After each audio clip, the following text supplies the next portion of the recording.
evening You know how it from works. Distribute I Band should call that playing myself tunes here. from the 1960s pop group The Doors.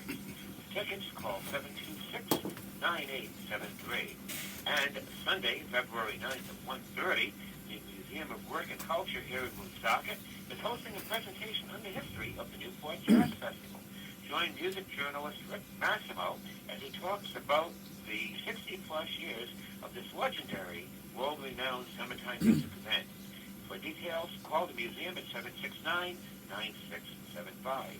And for more weekend events, call the Blackstone Valley Tourism Council at 724-2200 or visit us on the web at Blackstone. Thank you, Olin Reeder from the Blackstone Valley Tourism Council for an update on what's going on right here in the Blackstone Valley this coming weekend. Many things going on around town.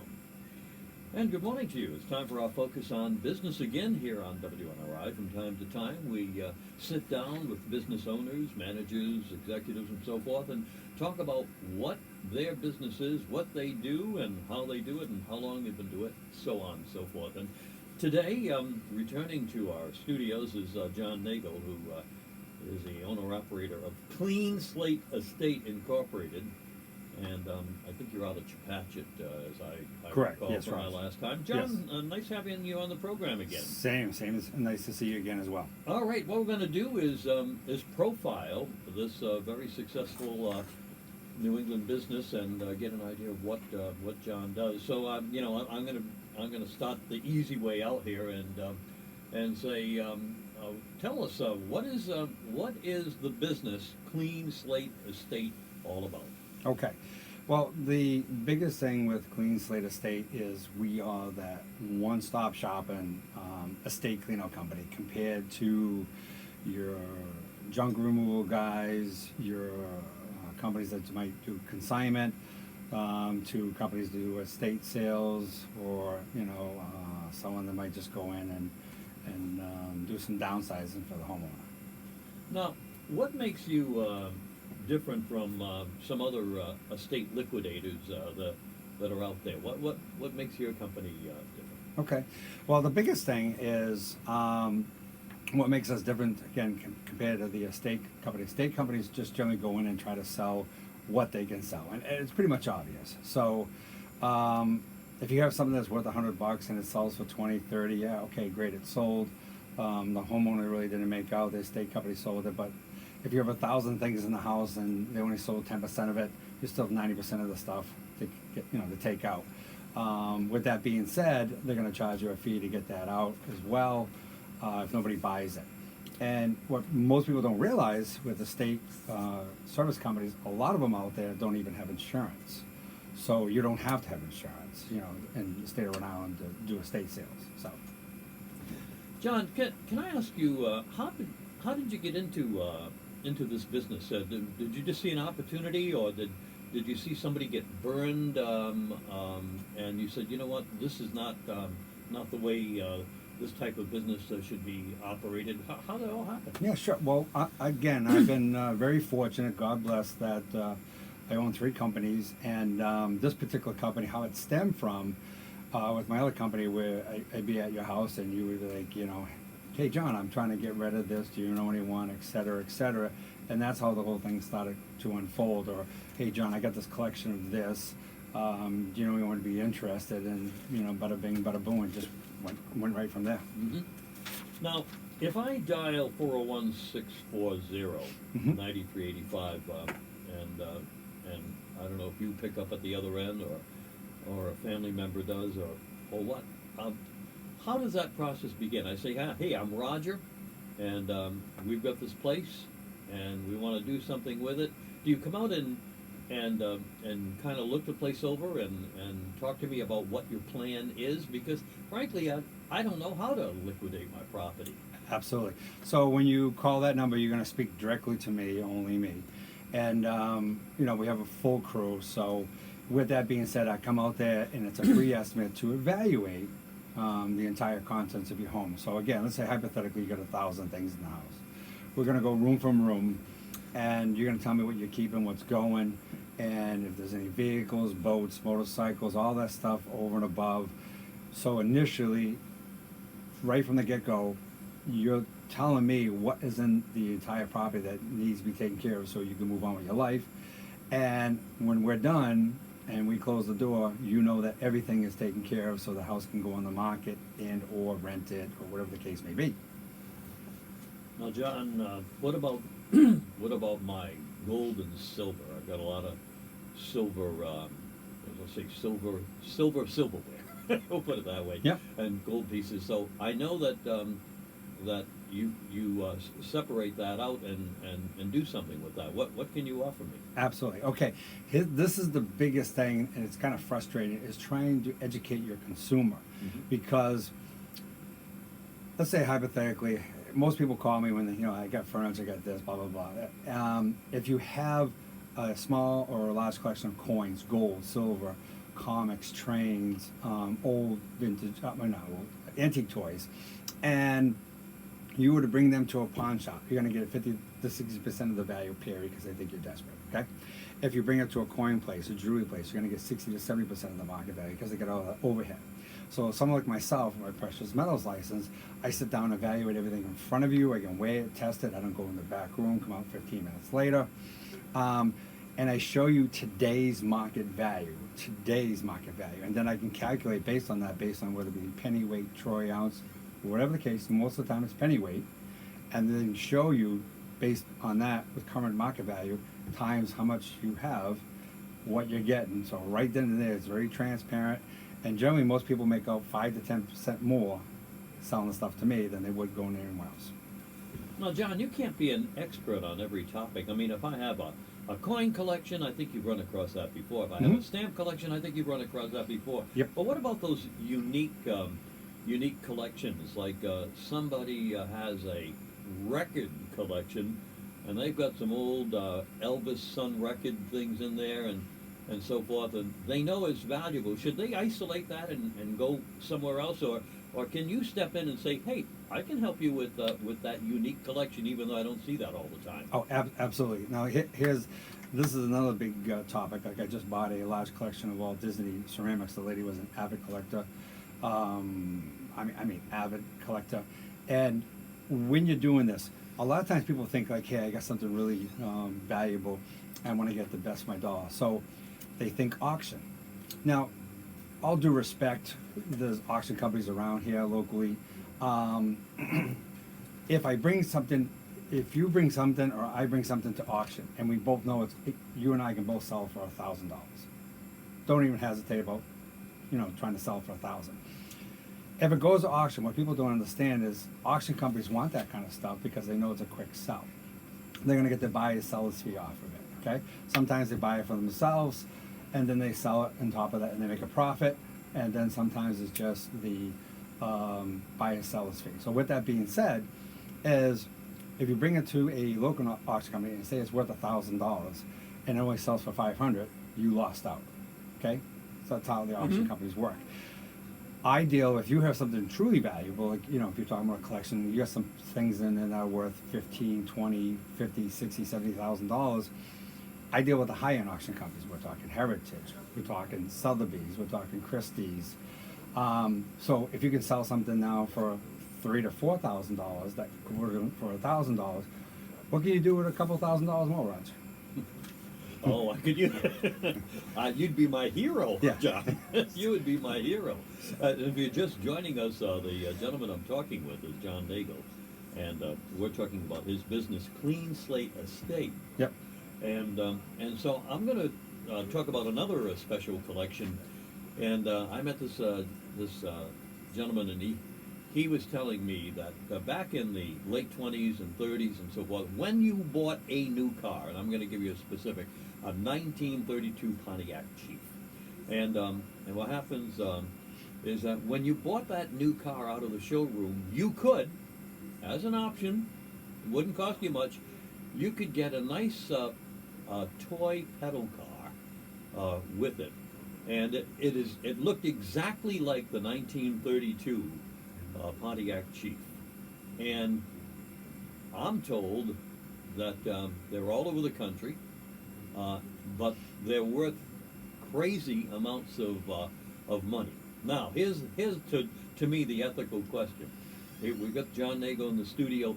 You're going into one of these houses, and there it is, the 1932 Pontiac Chief toy pedal car that some kid had a great time with in the mid 30s. Yep. And it's a valuable type of thing. What does a John Nagel do? Okay. A lot of times, like I said, you don't know everything. Everybody can't know everything. The nice thing is you can research things as much as possible, but everything is a grade, okay? And like you were talking about stamps, I got this stamp collection just recently, and two of the stamps I have, if they were type 1 or type 2, we were sitting on a cool $1 million. But they're not. The same exact stamp, but they're different type, so the value goes down significantly. Condition is the biggest thing. So you could have one of those cars, and it's in mint condition, and somebody else has got it. Have you seen them? I haven't come across. Yeah, but I haven't come across. You've heard about them. Oh yeah. Yeah. Oh yeah. And if you come across something like that, it overall is condition. Now, just like with coins and stuff like that, sometimes some people get something, they figure they get, clean it up and make it look nice. That's one of the worst things you can do, because a lot of times the collector just wants it in the as-is condition. So with that being said, if you do come across something that is possibly of that value, now you have to have it authenticated. So, because there's a lot of reproductions, there's a lot of this, a lot of that, so you can't get all excited and go, oh my God. So if you do though, then you got to have it authenticated. Now if it's authenticated, and that it's going to do justice for the customer to bring it to a high-end auction company, so they get the most bang for the buck, we just do a small finder's fee to help get that, set up over there, and they get, they reap the rewards. So again, we do get that where some clients have the general, and then they have a few things that are just elite. So whether it's a stamp collection or whether it's one of these 32 Pontiac Chief pedal cars, you do have some resources, some phone calls you can make to people who are going to help you, because you can't have the answer to every question. Absolutely not. And again, R&D is the biggest thing today, and thank God with what's available out there, you can do it so much easier than way back in the old days. It was about who you know. I'm going to check your diplomatic skills here, John.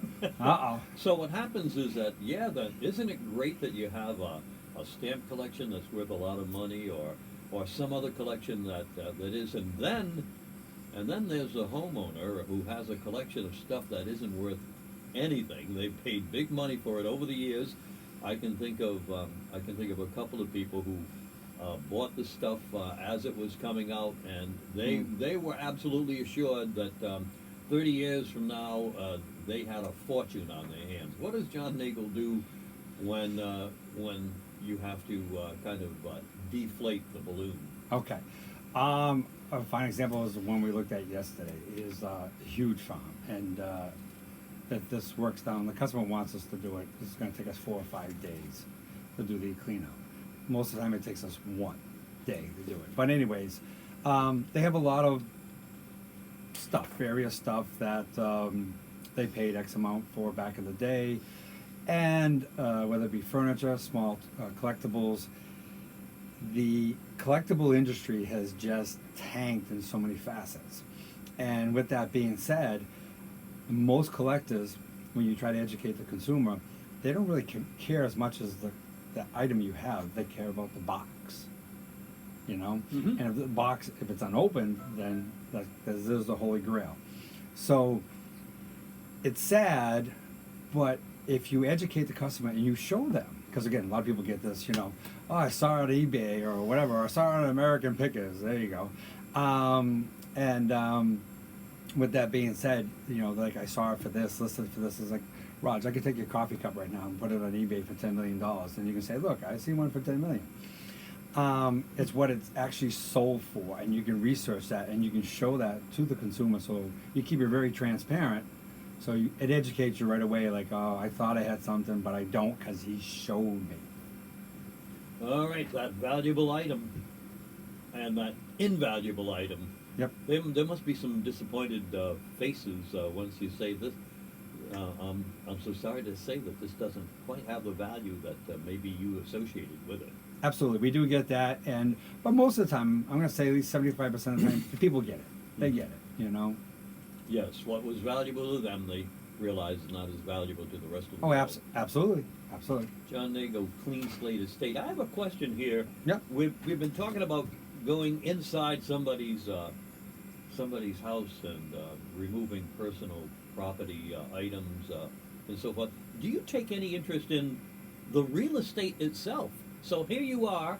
You're coming to this beautiful property, Mhm. or you're coming to a farm with lots of land on it. Your mission, you've been called in to do a clean slate estate type of mission, but what about the real estate? You say, well, hey, I'm not in real estate, I don't get involved in real estate, or do you? Well, here's the thing. It's kind of funny that you mentioned that. I deal with a lot of realtors, probate attorneys, et cetera, and I've been asked many times, John, would you be interested in the house? And most of the time, it's just like, nah, it's not something I want to, take on. But, excuse me, as of late, yeah, there's been a few properties. There's one we just looked at. I'm curious about some added land, so and people are very comfortable with me. So yeah, don't be shocked, Roger. You start to see things, Mm-hmm. maybe small venue go off in that way. Yeah, so you'd discuss it Oh, yeah. with the property owner, right? Absolutely. And it sounds like 10 years ago you probably would not have, right? No, I just helped them set up with the realtor to sell the house for them, make it as quick as possible. All right. Well, it's nice dealing with the small items like coins and stamp collections and so forth. You can actually carry them out in a box or something. Yep. But when you're dealing in the kind of business you are, there's a lot of big items Mhm. that have to be dealt with. Oh, this beautiful Italian bookcase that comes in 3 pieces that weighs 1,000 pounds and so forth. That's worth a lot of money. So again, the moment of truth for the homeowner, and then the moment of truth. How do you get it out? What do you do with it too once you get it out of there? Absolutely. So like this particular one we're working with right now, there's 3 vehicles.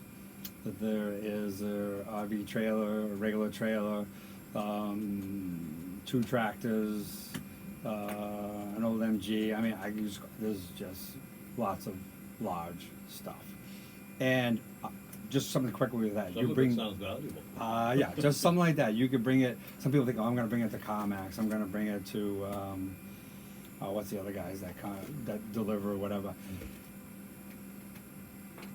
I generally do, and I can do this right in front of the customer, show them the exact rough book value based on the overall condition. And this is the best I can do. Obviously, you want to make some kind of money because you got to move it, clean it up, make sure she runs perfect before you sell it. Generally, the customers 99% of the time make out better with me on that kind of stuff. And again, they like it because I'm that one-stop shop, and we're capable of moving the large equipment as well. Here's the key question for our interview. When you deal with Clean Slate Estates, Mm-hmm. do I end up paying you, or do you end up paying me? Or that depends. Okay, this is the biggest question I get, all the time here, because everybody, has that, I got everything here that's worth money. So you evaluate everything, and ultimately you want to get the cost down. That's the first thing, because we can touch on is the insurance. We're fully insured and bonded. We're not Sanford and Son. Everybody remembers Sanford and Son. Good reference. Right, dun dun dun. And so you're getting a legit company. And if you see my YouTube videos, Instagram, all that, you'll get an idea how fast we work, and we work as a team. So anyways, with that being said, is you want to try to create the cost, keep it down for the customer with some offset, some value. But then again, I've done some cleanouts where they had a lot of value, the cleanout cost them zip. And then I've done some high-end cleanouts where they just had so much stuff, Raj. They got the entire cleanout done, plus they made money. And they were tickle pink because, again, instead of having 6 or 7 different companies come in there and do the whole process, they had it done in one. So once in a while, you end up paying them. Once Oh, in a yeah. while. Right. Oh, yeah. Right. Yep. But most of the time, it's basically a phone call coming in, and people just want the premises empty. Absolutely. Yep. Either for an estate purpose or Yeah. and sometimes sentimental purpose. I don't want to see this place again the way it was set up because the memories are too strong, right? Absolutely. And again, this when you go in there, one of the first things is to educate them. Most companies that come into your house, and this is one of the things I like to touch on, is insurances. So they're not insured. They're not bonded. So if you have this company come in, an estate company or whatever the case may be, if they're on your property, and this is what you have to understand, consumers, is if they're on your property and they take one box out, and as they're going out the stairs, they trip and fall, tear their ACL, walk in your lawn, step in a little sinkhole, twist their ankle, they legally can sue you and then within 5 days have a mechanic's lien on your house. Was it worth it? So everyone will tell you they're insured. I actually provide a certificate of insurance. That's the proof of the pudding. That's what you want, so you as the consumer are safe and protected. Well, it sounds like you're in an industry where, when you're dealing with lawyers, not all lawyers are, shall we say, above board, and so I think there might be some people operating within your industry that not only step onto your property uninsured, Yep. but on the other hand, I'm not going to give you what we call a clean slate deal.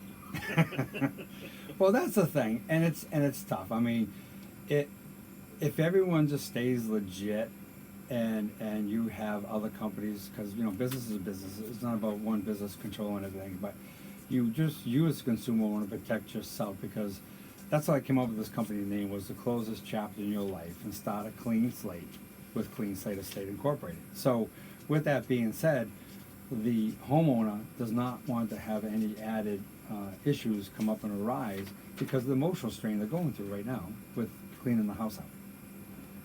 You have a phrase, or I don't know if it's your motto, but I like it because it's almost a nice way to conclude our talk here. Yep. You can't do it all. We can help you at Clean Slate Estates. Another one, I'm sorry when I interview, my questions might be a little bit spacey, but when you walk into people's homes now with so much experience on the job of doing this, Yep. are there areas of people's valuables that have more value than they think? There's often the case where they think it has more value than it's worth. Right. But does it ever work in reverse, where all of a sudden you spot a painting and say, you know what, that one, they may not know it, but they've got something nice there. Absolutely. I went into a house, two flip sides of the coin. I went in a house, and I was like, that's a Picasso? And the homeowner said, yes, it is. And I was like, okay. So they're like, yeah, but it's fake. And you would have to really have someone look at it professionally to have it authenticated, because again, whether you paid $1,000 for something or $100,000 for something, that authentication of having it authenticated just protects you, because again, it's your money. So whether I buy it or I sell it, whoever's on that, give or receive end, just wants to make sure they got some kind of protected investment. But I do come across sometimes where somebody, I think that might be something, I just tell them, we need to look at this, and then go from there. So again, if I get a customer with a small or large collection of comics, coins, gold, jewelry, silver, artwork, trains, old toys, and they want to make a lot of money, call me up and I'll come down. Have you ever had a case where you had to bring in a consultant to actually physically be present to look at something? I know we can go on the internet and compare prices and look into a reference book or make a telephone call, but you ever have to bring somebody right there, because this needed an expert to really see it? Generally, if I get into that kind of situation, what I generally like to do is you get detailed pictures of it. Mm-hmm. And then with that said, any kind of documentation that the customer might have. With that being said, you forward that on to other people who are professionals. If they feel it's something of worthwhile to look at, they want it. Now you set up that point from that, that point on. And then if they're like, okay, yeah, let's definitely have this, now we got to have it authenticated or whatever the case may be, which increases the value, that's the final step. I'm looking at your fleet of trucks and cars and so forth. Looks like when you're in the neighborhood, we'll know it because they're nicely lettered and so forth. Yeah, absolutely. We're I thank God, professionalism is huge today. So when you pull up, whether it's my guys, my vehicles, everything else, you want to be as transparent as possible. So when the customer, you pull up, they know they have a professional company at their house. Need a quote? Contact us, right? It's as simple as that. I mean, Yep. you come out and assess the situation, and so what do you got to lose? Absolutely. I have people text me photos of stuff, and then we set up appointments. So everything. It's a win-win situation for the customer. John Nagel, owner of Clean Slate Estate. Was there something we missed in the interview that we should have covered before I let you go? But I have a pretty good idea of what you're all about. Yeah, absolutely. So for anyone out there, you want to make some money. If you don't have a clean out to be done, if you just want to make some money and help pay for those Christmas bills or vacation or whatever bills, give me a call, 401-640-9385, and let's set up an appointment. The name of the business again is Clean Slate Estate. They're based here in Rhode Island, but they'll go to wherever you are because that's the nature of our business. We come to where you are and try to clean out that property, and you may come out on top financially, or it won't cost you as much as you thought. Absolutely. And we service all of New England as well. John, a pleasure chatting with you again. Thank you, Roger. Bye-bye. Bye-bye.